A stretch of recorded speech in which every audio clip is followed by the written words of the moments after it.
Salutations, my Fallout lovers. It is Matty here today with a Fallout 4 discussion video. Now, normally after a trailer drops for something related to Fallout, we talk about the content of that trailer and try to pick it apart as much as we can to discuss certain topics, and that will come. But for now, I wanted to discuss a stance that some of the Fallout community has on Far Harbor. Now, I am acknowledging that this is a somewhat vocal minority, and most people are not letting it impact their excitement and potential enjoyment of this DLC, but it's still a topic that is definitely worth discussing nonetheless, which is Far Harbor a Point Lookout 2.0? A lot of people are saying that it's copying the same themes from Point Lookout into Far Harbor, and I wanted to talk about that a little bit today. I want to start off by saying, first of all, that I do not disagree with any of these complaints, but as I also said on my own personal Twitter, this is definitely something that's not impacting how much I'm looking forward to this DLC. Point Lookout was one of the most successful Fallout DLCs ever created. It was arguably a lot of people's favorite DLCs, so it's kind of natural that Bethesda is going to go ahead and replicate that. But I have to admit, it seems like with Fallout 3 to Fallout 4, a lot of people seem to be almost like catching up on the stuff they missed in 3. So some of the new fans are okay with this, but some of the older fans, such as myself and many of you guys out there, are thinking to themselves, well, I've kind of already seen this before. And the unique part about Fallout 3 and New Vegas's DLC was that each one had a theme and it made it unique and stand out. And Fallout 3 to 4, a lot of people before launch and even after were calling Fallout 4 a Fallout 3.5, and I can understand so with the similar kind of location where there was landmarks kind of highlighting the Americana theme and all that stuff. You could definitely see the similarities there. And then when you're doing that with your DLC with Automatron, which was kind of in already the superhuman gambit in Fallout 3, and now you're doing Point Lookout in a sense with Far Harbor, I can definitely see where the complaints are coming from. But it's a matter of the type of person you are. Are you going to let that bother you and impact your excitement for this DLC or not? It's up to you. But why are people saying this exactly? Well, basically, let's start off with the similar story themes. In Point Lookout, you meet a woman named Catherine, and she's going to ask you to find her missing daughter, Nadine, and that's kind of where the story starts and gives you an excuse to go to Point Lookout. In Far Harbor, we don't really have necessarily the details at this moment.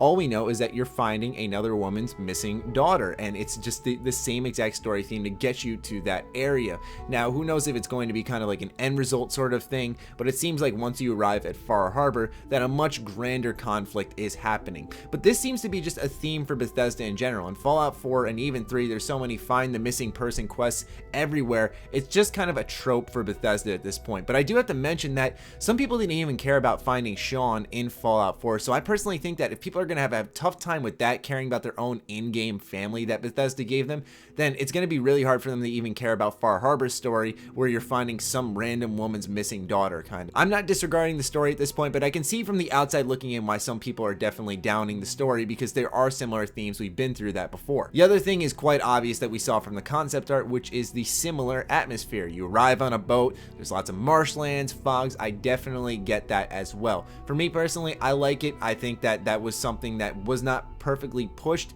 in Point Lookout, but I think it's going to be properly pushed here in Far Harbor. It really looks a lot more atmospheric, and I mean that in the way that you can see the fog is thicker, where it's kind of blocking everything in front of you. Enemies are popping up from under the ground. There seems to be a lot of places where you could tuck in areas. You see a lot of kind of trees and stuff. I think there's a lot of differences that stand out, and we really won't notice them as much until we get our hands on it. As for my personal stance on it, does it look like a Point Lookout 2.0 in a sense? Absolutely. But did Fallout 4 kind of remind me a lot of Fallout 3, and did I love that? Absolutely. So for me personally, if they're gonna copy my favorite DLC from Fallout 3, Point Lookout, and kind of use similar themes like that and carry it into Fallout 4, I get that. We also, and I know it's hard to think of it this way, have to consider a lot of the newer fans. I know a lot of people don't want to look at it that way, but Fallout 4 was the biggest Fallout game yet. A lot of new fans entered the franchise, and a lot of people didn't play Point Lookout, sadly. And I know that people should just say, oh, just go back and play Point Lookout on Fallout 3,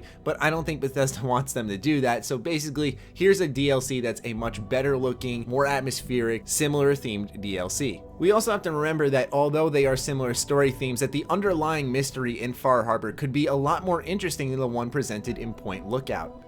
But I think for most of us Bethesda fans, we do want a decent story, but at the end of the day, what we're most excited about for Far Harbor is the giant landmass. I personally am most excited just to explore brand new areas, to do what I love in Bethesda Game Studios games, is to explore, find new weapons, find new armor, learn more about the universe. And it's obviously very exciting for all of us who care about the lore to learn about another brand new area, to see how Bethesda handled that with care and whatnot. So for me personally, I'm still very much looking forward to Far Harbor despite the similarities. I am not blind to them or ignorant to them. I totally acknowledge them, and they are most certainly there, but they've been there with Fallout 4 to Fallout 3 for so long now that it's kind of like I'm used to it in a sense. But I'm hoping that with future DLC, Bethesda does start to establish new themes in the DLC, because there is definitely a lot of opportunity in different locations in the United States for Bethesda to really try something new instead of kind of following similar footsteps to Fallout 3. I don't know why they'd necessarily be cautious, because this game has sold so well and they've really been successful with anything they've tried in both Fallout and Elder Scrolls, so I hope that they do trust themselves to some degree to try something new. But honestly, in the end of the day, it's more Fallout. I'm looking forward to it personally, and to me, that's what matters, and I hope you guys are too. But I figured this was definitely a discussion that we needed to have, because a lot of people are really wondering, is this just like another Point Lookout? Should I even care? I think you should. It looks huge. We've seen that in the trailer itself. This place is huge. It's got a lot of cool mutants, and I'm hoping that the story lives up to the hype, and I'm hoping that there are a ton of new areas to go through. But nonetheless, I'm curious to hear your thoughts on this in the comments down below. As always, there's going to be that group of people who just want to hate on whatever is brought up for Fallout. We've seen it time and time again. So try to ignore them and look for the people who are actually intelligently speaking. They stick out, trust me. Other than that, be sure to follow me on Twitter, like me on Facebook. The links are, as always, in the description. Check out sugarbomb.com, where Sugarbomb 2.0 is launching very soon. I hope to see you guys there. Stay sexy, stay active. I love you all. Peace.